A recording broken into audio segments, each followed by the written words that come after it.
আমার নবী করিম সাল্লাল্লাহু আলাইহি সাল্লাম এর অভিশাপ, তিনি অভিশাপ নাযিল করেছেন। আল্লাহ তাআলার অভিশাপের বদদোয়া করেছেন, লানতের বদদোয়া করেছেন। আল্লাহ লানত নাযিল হয় ওদের প্রতি যারা উল্কি অঙ্কন করে আর যাদের সাথে উল্কি অঙ্কন করে দেওয়া হয়। লানাল্লাহু ওয়াসিমা ওয়াল মুস্তাওসিমা।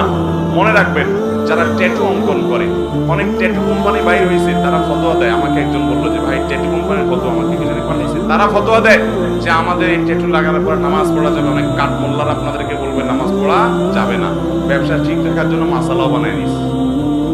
আরে ভাই, এই ট্যাটু অঙ্কন করা হারাম, এটা হলো প্রথম কথা। এটা আপনাকে রিমুভ করতে হবে।